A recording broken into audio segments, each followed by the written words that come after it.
Hi, everyone. Thank you so much for having me here today. I'm super excited to be here. We're going to talk a little bit about business growth through social responsibility, and we're going to start off with a little intro about PrAna.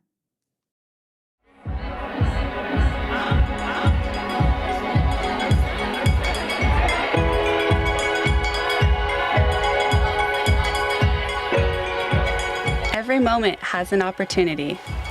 From our humble beginnings, we've made products that help our customers reach places many can only dream of. And today, PrAna is going to help them rewrite the rules, reroute the roadmap, and let all routines be damned. Welcome to a world for the curious, for the creative, for the spirited, where we play long, travel lightly, and trust our instincts. Cutting the strings that tie us down, we're mindful of the future and humbled by our experiences. We go together when it's better than going alone. We share our stories, toast our friends, and pursue the adventures worth pursuing, with no compromises and few worries, free to find our way. Welcome to PrAna, design that sets you free.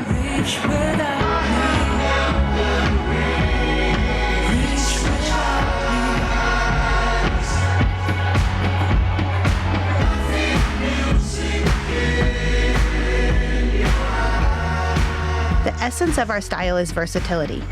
We use the best sustainably sourced materials that work wherever you are, from the bonfire to the studio and back to the mountain.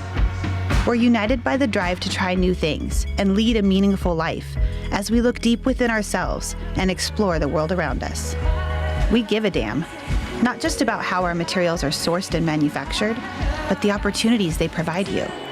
It's important to remember, we're not in the business of making clothes.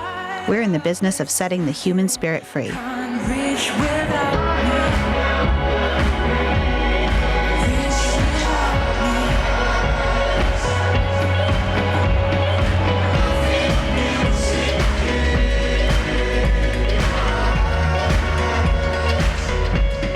We see design as a way of life, a business philosophy, and a platform for positive change.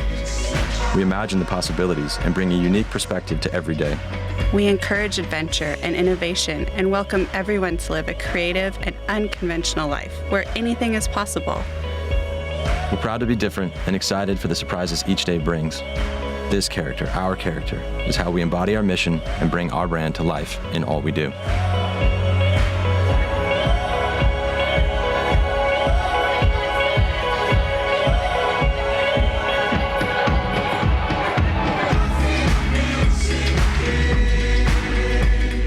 The moment has come to continue our journey and inspire a new generation to the PrAna way of life, where clothing sets you free to create, explore, and play, to try new things, stretch, and grow. We know we have what it takes. Let's go.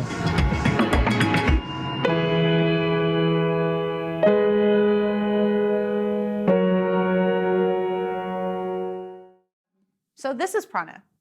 We believe in clothing for positive change, and that is really our brand mantra. And what that means is three things. There's three pillars for clothing for positive change. Adventure for all. We're an inclusive brand. We want everybody to be able to get outdoors and do things that they love in our products. We also believe in sustainability and responsibility. So not just making better fabrics, but also care about the people who make our products. And we believe in progress, not perfection. It's a journey, right? Just as you guys as students are journeying towards your final destination, we're on a journey that is never ending towards a better product and a better brand and a better business. So those of you who don't know, PrAna was acquired in 2015 by Columbia Sportswear. So we are now part of a family of brands, and that includes Sorel, which is outdoor boots and some outerwear, Mountain Hardwear, which is kind of your top of the mountain product, and PrAna, which is our lifestyle brand. And you guys all know Columbia. So a little bit about what we're going to talk about today. We're going to review our history, so you have a little bit of subset of who we are. We're going to talk about our brand and our business, some initiatives, some sustainability stuff, and then some focus areas where we talk about people and how we're really working to change their livelihoods. We bucket our sustainability into three areas of business. So it's either the products that we make, the people who make our products, or the processes that we use to make our products. And the process could be anything from chemical management, like bluesign, or it could be the IT processes we use or the platforms we use to create our tech packs. So it's pretty wide. So our history, we go way back to 1992. This is Pam Theodosakis, one of our founders. We were founded by Pam and Beaver, a husband and wife couple, in their garage one day. And so for design students, this is always really exciting because they're like, wow, they started in their garage and now you're a blah, blah, blah $1 million company. I could do that too. And you totally can. This is in 93 when they started sewing their own products in their garage. And this is what we've done since then from a sustainability point of view. We started using hemp in 2004. We started using organic cotton in the early 2000s. And in 2018, we solidified 100% organic cotton in our line. So we only use organic cotton. We use preferred fibers like recycled polyester and recycled nylon. We also don't use any conventional rayon or viscose, which is pretty toxic to trees and the environment. We only use tensile fibers, which are traceable and closed loop. In 2010, which I'll talk about a little bit later, but the high level is that we were able to pilot the very first fair trade apparel program. And in 2011, we brought that first t-shirt to market. It was just one t-shirt. It was the first thing that had ever been done. But that's the kind of stuff that we like to do to really try to change the industry. Because we're talking about an industry that's hundreds of years old. It's making clothes. There's not much you can do, but there's so much you can do to change the livelihood of these people. In 2015, we became an FLA accredited brand, and I'll talk a little bit about what that means and why that's important. And what else do you want to know? 2012, we became bluesign system partners. And bluesign is a chemical management program where instead of testing the product after it's been made to make sure that there's no toxic chemicals in it, bluesign goes into the dye house beforehand and says, these are the only chemicals you can use because we know when you combine them, they're not toxic to the people making them, using them and wearing them. So it's a little bit of like risk management. So why does it make sense to be a sustainable brand these days? Well, 72% of our customers in a poll said that they think what we do is awesome or good. And at the end of the day, sustainability isn't necessarily a reason to buy a product, but it's a reason to believe in a brand. So we're thankful that Pam and Beaver had this ethos of sustainability, that they stole their neighbors' newspapers and made hang tags out of them, that they used recycled cartons from the grocery store to ship their product, because that's just what they knew to do, was reuse things that were already there, not creating virgin products. That's the reason to believe in our brand, not necessarily that you're gonna buy the most sustainable product every single time, but it is there. So 81% say they're willing to pay more for products that are environmentally and socially responsible, and 53% will encourage someone else to buy that same brand. Those are huge numbers, and that's the business reason as to why sustainability makes sense for us. So a little bit about our brand and our business. In 2011, which is just after I started at PrAna, we were a $46 million brand. And in 2018, we crossed that 157 million threshold. So we've had significant growth year over year. Some of those years were double digits, which is really exciting to see that trajectory at a company. I like to believe it's because of the sustainability, but maybe I'm biased. That's what I do. Our global mix. So you can see we're primarily a North America brand. That's where we sell most of our product. We sell about 3% in Europe and 1% in Asia.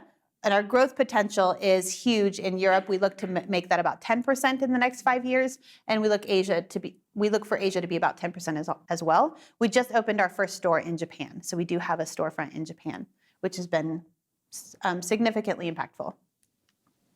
Our channel mix. So this is the interesting thing about apparel business is a lot of the companies that you see at the mall or retail locations are direct. So you think of like a Lululemon, or even a Gap, those are all direct businesses.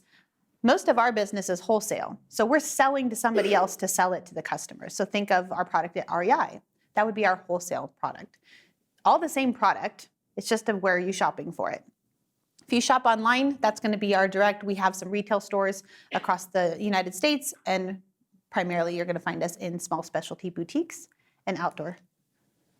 And then as far as what do we make everything. We make swimsuits, we make down jackets, we make really cool jeans, we make bomber jackets, and we make some yoga product. So most of our product is going to fall into this outdoor lifestyle category, which is going to be our jeans, our stretch Zion, if you have those, or the Halleys for the women, if you have those. Yoga fitness obviously is going to be leggings and like men's run shorts, swimwear, outerwear, and accessories. So a little bit about our initiatives, our sustainability initiatives. I love to show these stats because this is directly what my team and I work on. We have a plastic reduction program that we started in 2010 where we stopped using plastic bags to cover our product. So if you order anything from PrAna, more than likely 80% of our product comes not in a poly bag, and you're going to get it and it's going to be rolled up like a little sushi with the raffia tie, and that raffia is recyclable. And that's an initiative we started because we want to stop using plastic overall. We also don't use those little Swift tags. You probably don't know that that's what they're called, but the little thing that connects your hang tag to your garment that you see at most major retailers, we don't use those. We sew a little loop into our back neck of the clothing and we loop our hang tags through it. Our hang tags are also 100% recycled post-consumer waste, printed with soy ink, and there's an organic cotton hang tag string that can also be composted. So we're really trying at every little nook and cranny of our product to make it plastic free. Since we started that program, this is just 2018. Just in 2018, we've diverted 3.6 million plastic bags from landfill, which means we haven't used them, which is amazing. We've also, through a program with partnership with Renewal Workshop, which is up in Portland, where we divert our waste product that can't be sold because it's damaged. We send it up to them, they fix it and resell it. So if you are not already following the Renewal Workshop on Instagram, you should, because they have amazing brands that are being basically given all their clothes a second life. Through that program, just in 2018, we diverted 32,000 pounds of garment waste, which would have gone to landfill. So these are just some of the initiatives that we have been working on in the last year and some accomplishments. So I love the one, 30% of our collection is fair trade certified. That's huge. And we'll talk a little bit more about that. So we work with 8 fair trade factories, and those are factories that we have actually sponsored to become fair trade certified. So the way that fair trade works, and we'll talk more about it later, is that a brand has to want them to become fair trade. A factory can want it themselves, but if they don't have a brand buying it from them, they can't convert. So we actually pay money for fair trade to go in and do audits and do what's called the fair trade difference, which is a bunch of training. And then every garment that is purchased under this program, a percentage of that garment goes back directly to the workers. And the factory owners do not have access to the account. It's actually illegal. The account can only be accessed by the Fair Trade Committee, and they get to choose how they spend that money. So we work with 8 currently. We also have 90% of our styles are considered sustainable. So we have a list of 11 attributes that the designers can pick from to build their styles to make them sustainable. Our goal is 100%. We have 2 categories right now that we have not yet been able to convert. The list of attributes is things like, is it bluesign certified fabric? Is it fair trade certified? Is it organic fibers? Is it recycled fibers? So quite a long list. The 2 categories we haven't been yet able to convert is our stretch Zion, which was aforementioned, which is our biggest bottoms pant fabric category. So we're working on that. It's been in the incubation for about 3 years now. The other one is yoga mats. So if anybody knows a sustainable yoga mat option, I'm all ears, because I've been hunting for about 2 years right now, and there's nothing quite ready for market yet, but we're working on it. So the goal is 100%. Don't know when we'll get there, but hopefully sooner than later, and we're actively pursuing it. And then, as I mentioned before, 80% of our products ship just like this. And this required a lot of training because all the factory owners said, no, it's more efficient to put it in a plastic bag.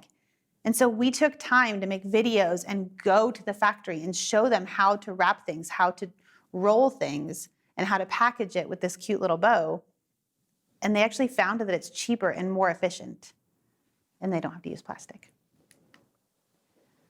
One of the initiatives that we had since I've come into this role was to really start to link our goals to a bigger purpose and to start looking at how do we link our sustainability goals and our company initiatives to the sustainable development goals, which most companies are looking at. So we were able to select these 11 of the 17 that directly can be affected by our internal goals. Things like improving fair trade or increasing the percentage of fair trade that we use, increasing the amount of bluesign products that we make, which directly goes back to life below water, education, no poverty, which is fair trade. So lots of different things, but all linking back to the bigger impact.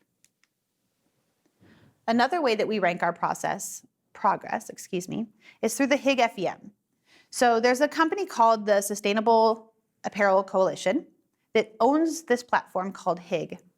Higg is a part of these, there's 3 different tools within it, but one of them is the Facilities Environmental Module. Lots of acronyms in my world.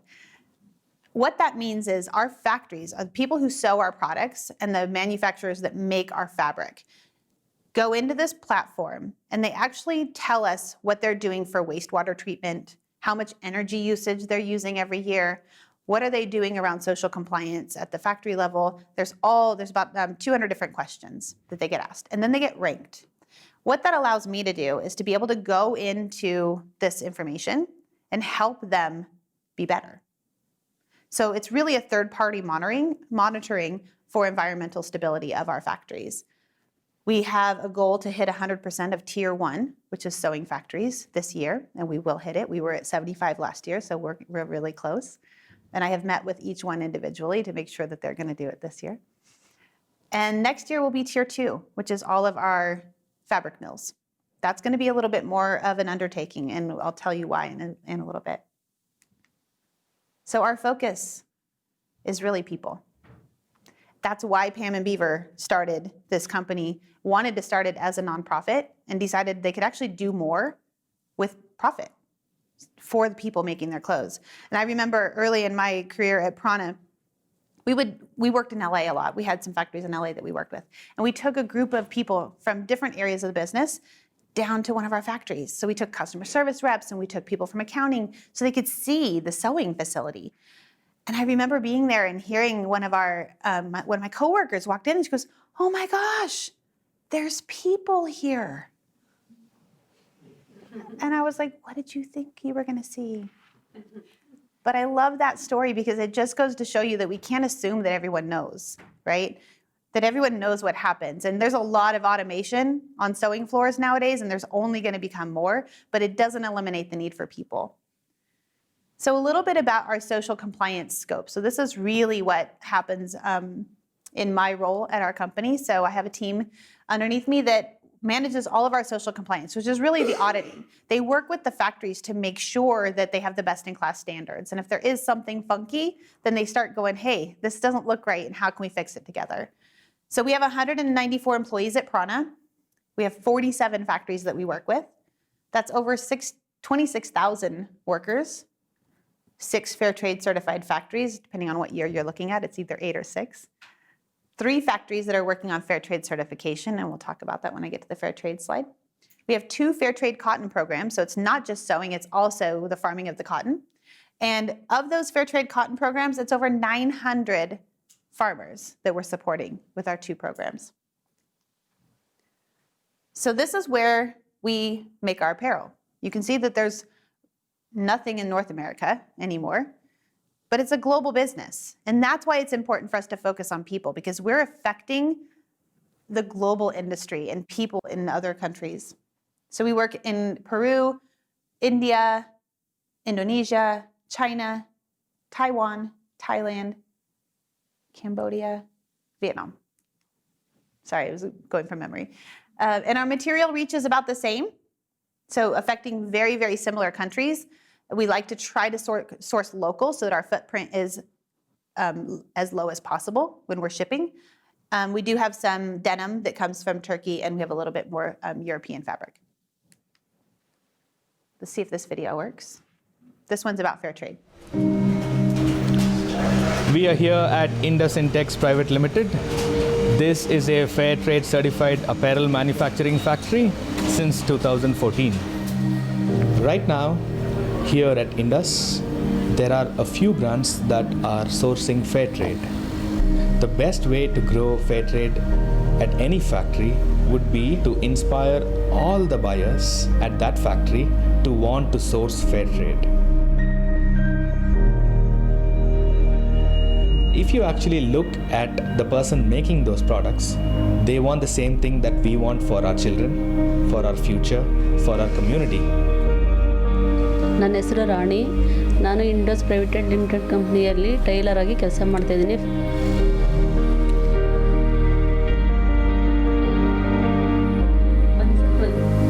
ಬೆಳಗ್ಗೆ ಎದ್ದು ಮಕ್ಕಳು ready ಮಾಡಿ tiffin ಮಾಡಿ ಮನೆ clean ಮಾಡಿ ನಾಷ್ಟ ಮಾಡಿ ಫ್ಯಾಕ್ಟ್ರಿಗೆ ಹೋಗ್ತೀನಿ. ಇಷ್ಟು ಕೆಲಸ ಮಾಡಿ ಫ್ಯಾಕ್ಟ್ರಿಗೆ ಹೋಗ್ತೀನಿ, ಕೆಲಸ ಮಾಡ್ತೀನಿ.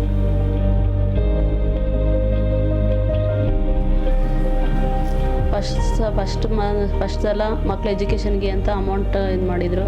ನೆಕ್ಸ್ಟ್ ಸಲ ಮಿಕ್ಸಿ ಕೊಟ್ಟಿದ್ದಾರೆ, ಇವಾಗ ಸ್ಟವ್ ಕೊಟ್ಟಿದ್ದಾರೆ. ಅದರಿಂದ ತುಂಬ ಹೆಲ್ಪ್ ಆಗ್ತಾಯಿದೆ ಕೆಲಸ ಮಾಡೋದ್ರಲ್ಲಿ.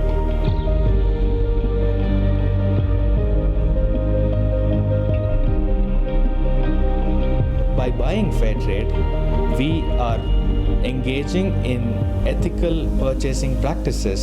We are actually taking a stand that we will buy and use clothes that are not just economically made, but ethically made.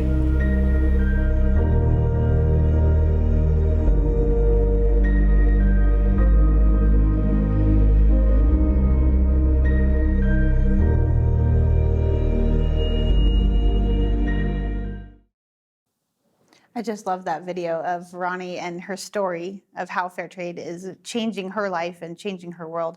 We were recently on a trip. It was when we were in Vietnam. Sorry, I was in 4 different countries, so I had to remember which country it was in.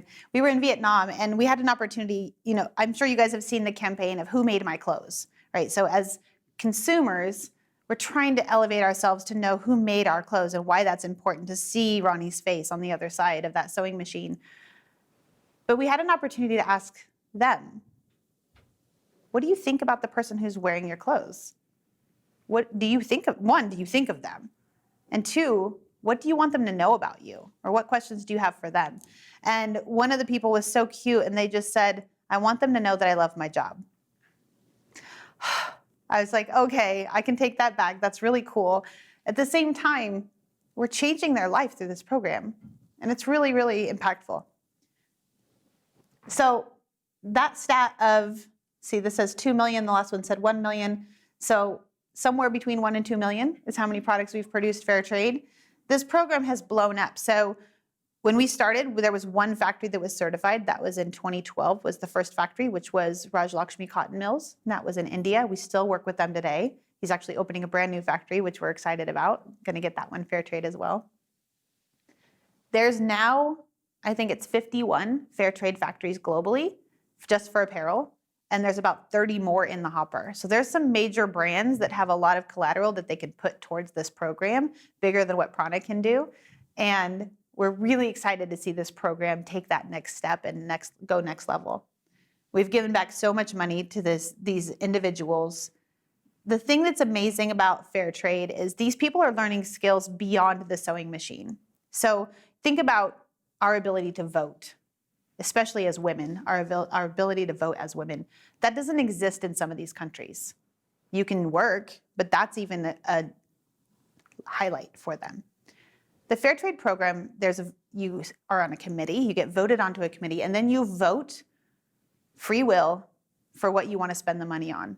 And so teaching them how to vote is one of the fundamental processes in fair trade difference. We have a goal to convert another factory next year, and hopefully it'll be 3 more, but right now it's 1. And by 2028, we have a goal to be 100% fair trade. We're at 30% right now, so that's a pretty ambitious goal. With only converting 1 a year, we won't get there. So we got to look to other options. The one good thing about fair trade is that transparency is the fundamental value, if you will. So other brands that are fair trade, we share information. We get factory lists of each other. We go, hey, we're all in the same factory. Let's work together to convert them to fair trade. And then we can all contribute to that bottom line dollar, because then all of our money goes into one account. It's not separate accounts. And they spend it all together. And even if you don't physically sew PrAna product in that factory, you get the contribution from PrAna. So everybody in the factory under a certain wage gets to spend the money and gets the profits from it. So it's a really amazing program.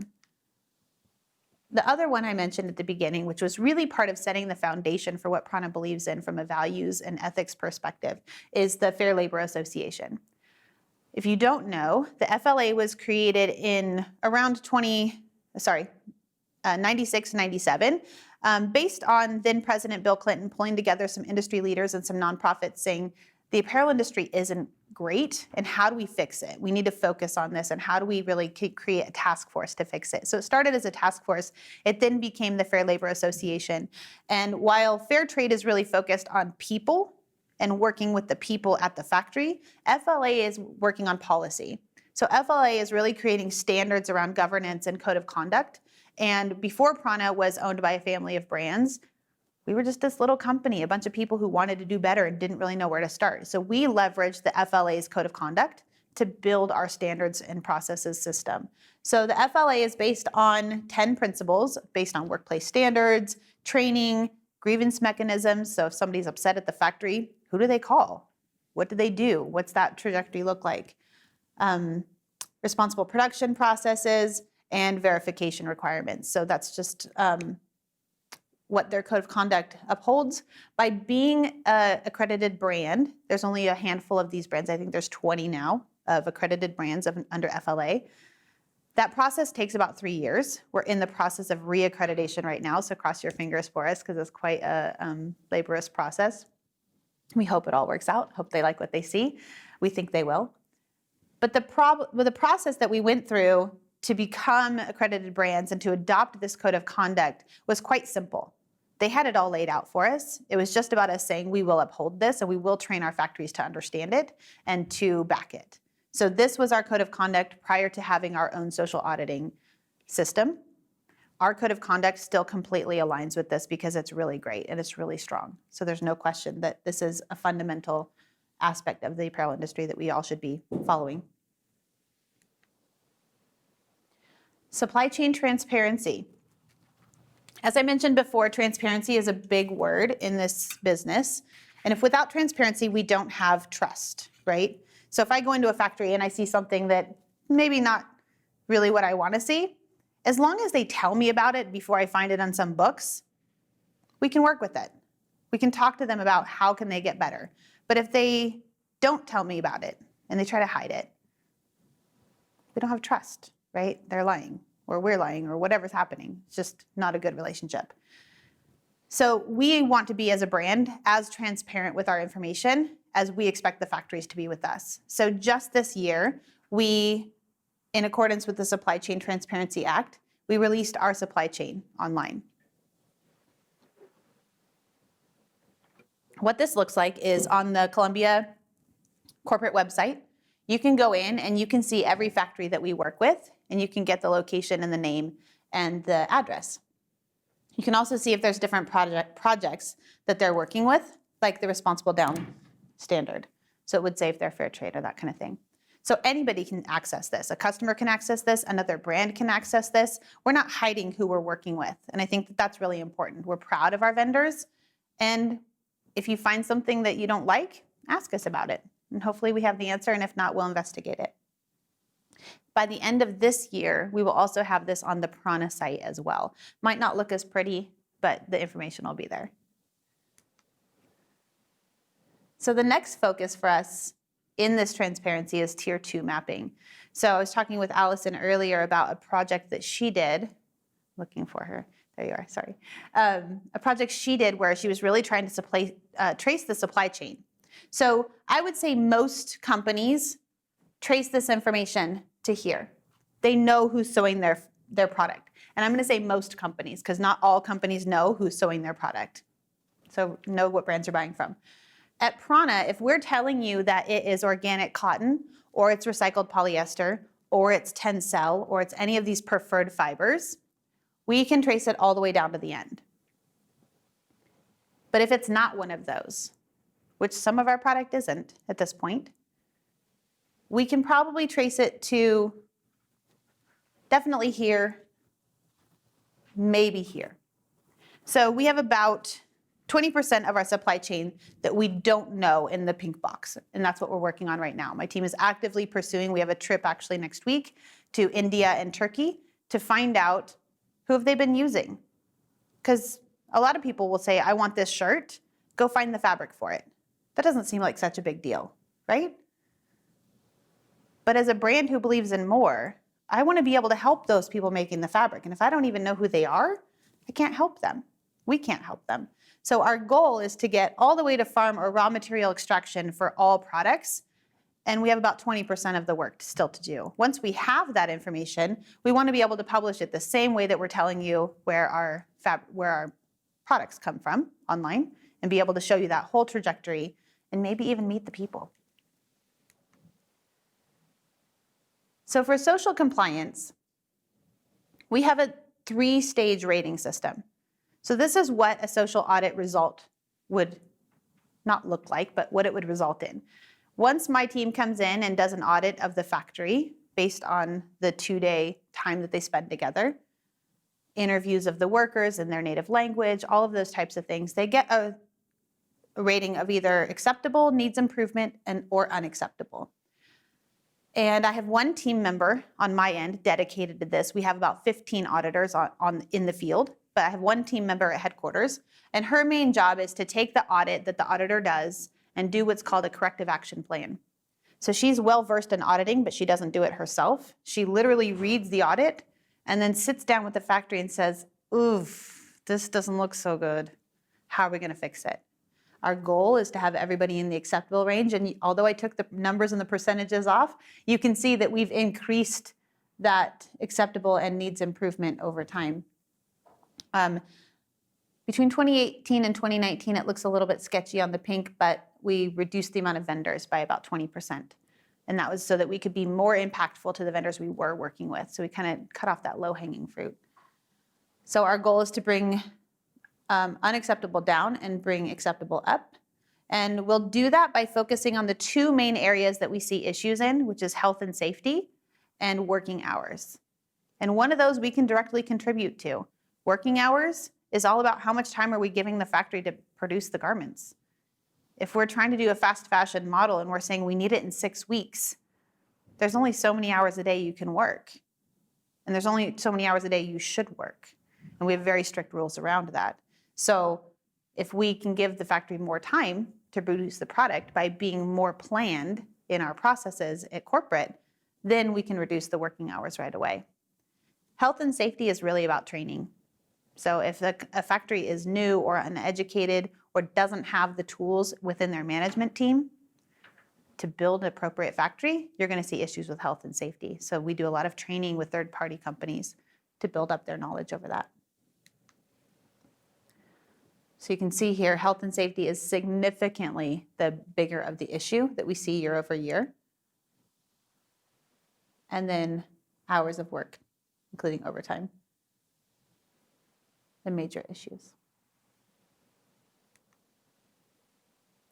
So how do we use all of this information for growth as a company?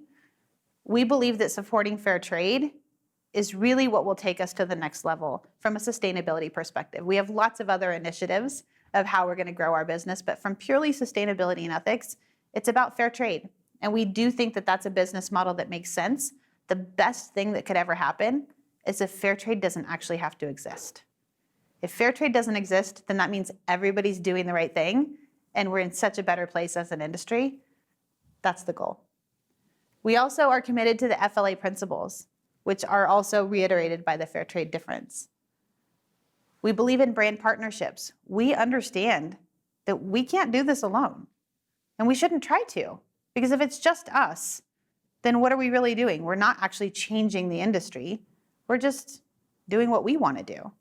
So we've always leveraged brand partnerships. We learned about organic cotton as a brand from Patagonia, because they had like an open house night on organic cotton in the early millennium and said, come visit us, come see what we have up here. And they invited all these brands to come learn about organic cotton. And we left there and added it to our line. Had that not happened, maybe it would have been years later that we were introduced to it. We also have a lot of brand partnerships through fair trade. So we partner with Outer Known and Patagonia and some other key brands to go into like factories and convert them, or work on remediation plans together. Maybe we all have the same issue, and rather than all of us talking separately to the factory. We want to work together. And last, our growth relies on progress, not perfection. We want to be as open and transparent as we can be with our consumer, with people in general, so that we're not trying to say we're going to do something and then not do it, but that they understand. We're just people trying to do something better, and hopefully everybody's on the journey with us. So that's all I have. Thanks you guys so much.